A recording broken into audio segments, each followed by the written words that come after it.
প্ৰধানমন্ত্ৰী নৰেন্দ্ৰ মোদী ডাঙৰীয়াই মুদ্ৰা আঁচনিখন আমাৰ দেশৰ যুৱক যুৱতীসকলক উপহাৰ দিছে। এই আঁচনিৰ জৰিয়তে আমি বেংকৰ পৰা 20 লাখ টকা পৰ্যন্ত আমি ঋণ পাব পাৰো। মোৰ লক্ষ্য হ'ল চৰকাৰে আগবঢ়োৱা 2 লাখ টকাৰ সৎব্যৱহাৰ, এটা সিভিল স্কোৰত আমাৰ সুন্দৰ প্ৰতিফলন আৰু বেংকৰ লগত ধনৰ লেনদেন, এইবিলাকৰ বিষয়ে আমি আপোনালোকক জনাই থাকিম। আমাৰ উদ্দেশ্য হ'ল যে আজি যিসকলে 2 লাখ টকা পাবলৈ সক্ষম হ'ব, তেওঁলোকৰ যাত্ৰা 2 লাখ টকাত শেষ হৈ যাব নালাগে।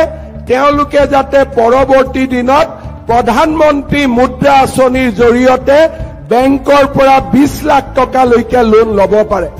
আমাৰ লক্ষ্য হ'ল আপোনালোকক প্ৰধানমন্ত্ৰী মুদ্ৰা আঁচনিলৈ আপোনালোকক প্ৰস্তুত কৰা। মই প্ৰধানমন্ত্ৰী ডাঙৰীয়াৰ লগত এই আঁচনিখনৰ বিষয়ে আলোচনা কৰিছিলো আৰু তেওঁ মোক কৈছে যে যিবিলাক ল'ৰা ছোৱালীয়ে 2 লাখ টকা ভাল কৰি ব্যৱহাৰ কৰিব, প্ৰধানমন্ত্ৰী ডাঙৰীয়াক মই কওঁতে তেওঁ মোক কৈছে যে লাগিলে অসমত প্ৰধানমন্ত্ৰী মুদ্ৰা যোজনাৰ যি লক্ষ্য, সেই লক্ষ্য মই বঢ়াই দিম যাতে প্ৰতিগৰাকী সফল যুৱক যুৱতীয়ে মুদ্ৰা লোনৰ ভৱিষ্যতৰ দিনত অধিকাৰী হ'ব পাৰে।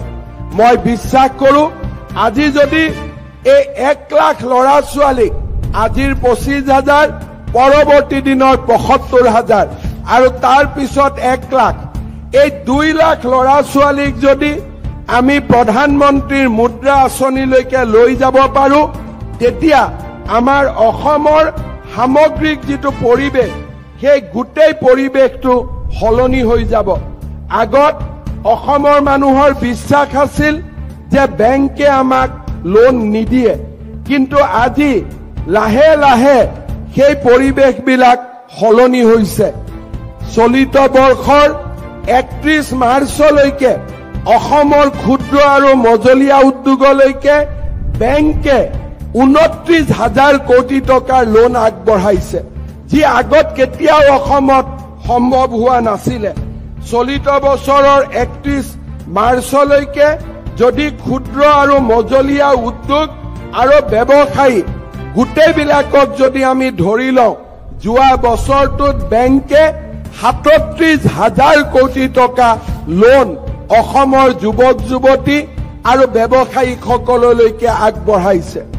অসমৰ আত্মসহায়ক গোটৰ মহিলাসকললৈকেও বেংকে বৰ্তমান ব্যাপক লোন আগবঢ়াইছে। সেইবাবে মই আমাৰ যুৱক যুৱতীসকলক অনুৰোধ কৰিম, এই টকাখিনিৰ আপোনালোকে সৎব্যৱহাৰ কৰক। আপোনালোকক আমি সহায় কৰিম ভৱিষ্যতৰ দিনত আপোনালোকে যাতে প্ৰধানমন্ত্ৰী মুদ্ৰা আঁচনিৰ লোন পাব পাৰে, তাৰ বাবে আমি আপোনালোকক উপযুক্তভাৱে গঢ়ি তুলিবলৈ চেষ্টা কৰিম। আপোনালোকে মাত্ৰ আমাক সহায় আৰু সহযোগিতা কৰক। আজিৰ এই সুন্দৰ দিনটোত মই তাৰে আপোনালোকক আহ্বান জনাম।